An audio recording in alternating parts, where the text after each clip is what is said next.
Bonjour, aujourd'hui je vais vous parler au sujet de la punition. Je trouve que c'est un sujet très important, un sujet qui est peut-être pas abordé assez souvent.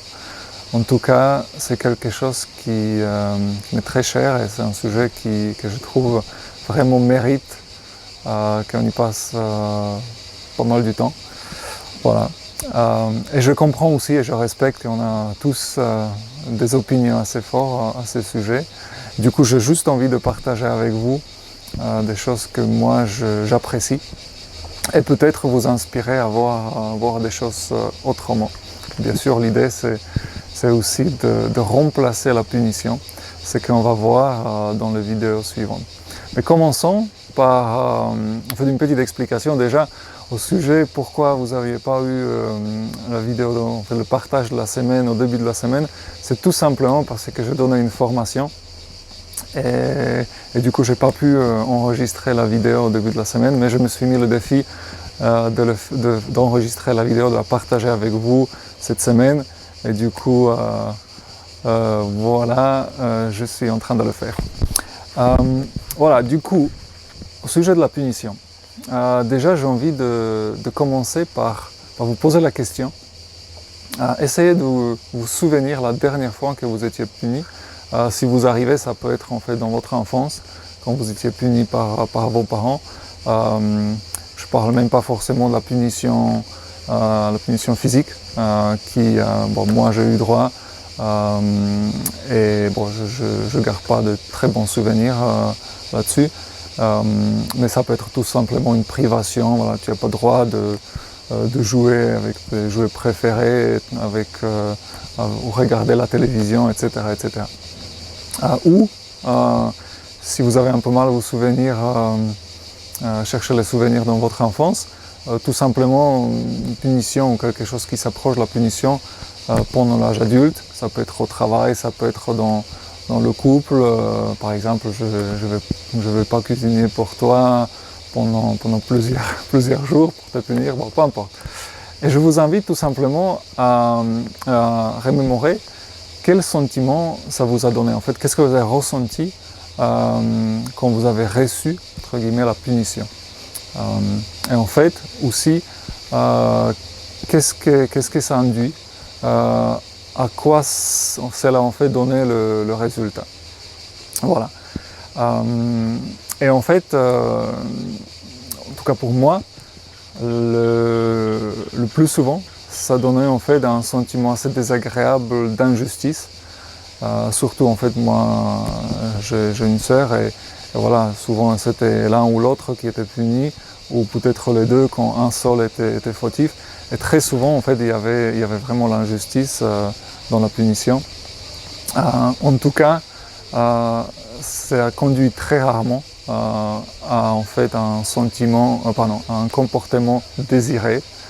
Vraiment, on a plutôt envie de se venger, on a envie de se promettre, bon, la prochaine fois, tu ne m'auras pas, la prochaine fois, je serai plus malin.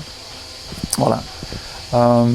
Et du coup, en fait, cette punition ont vraiment pas pour vocation d'améliorer en fait la situation.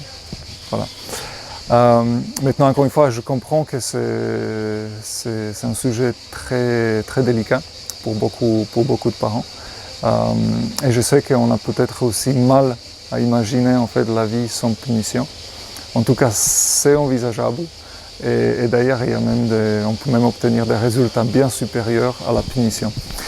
Et j'ai envie en fait de m'appuyer sur des citations que j'ai prises dans le livre « Parler pour que les enfants apprennent ». Voilà, ça c'est la couverture.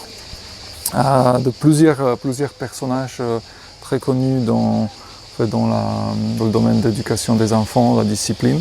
Le premier, c'est le docteur Haim Guidot, qui commence. La punition ne décourage pas l'inconduite. Elle ne fait que rendre le coupable plus prudent dans l'accomplissement de ses crimes, plus adroit à dissimuler ses traces, plus habile à éviter qu'on le détecte.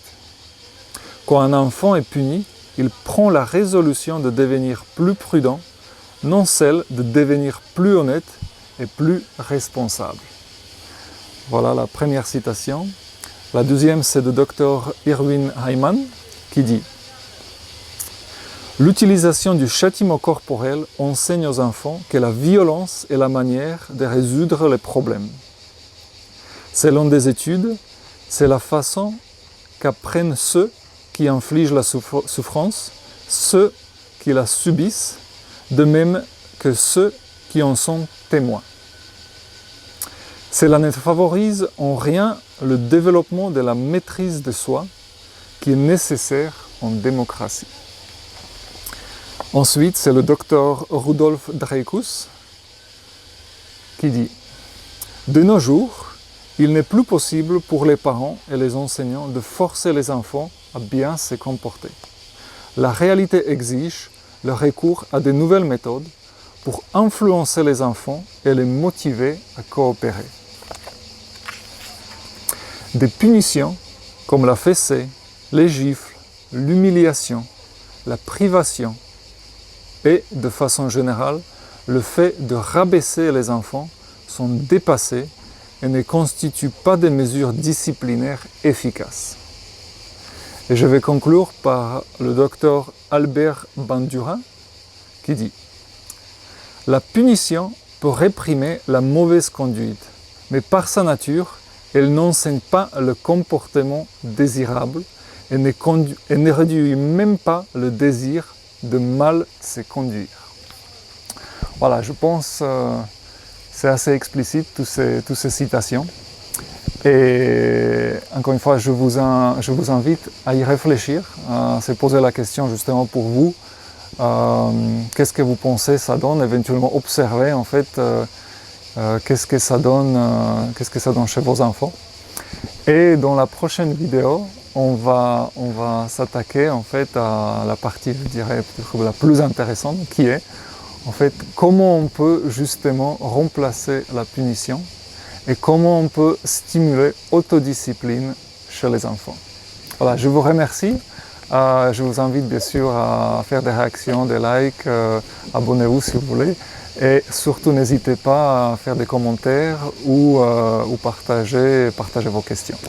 À très bientôt!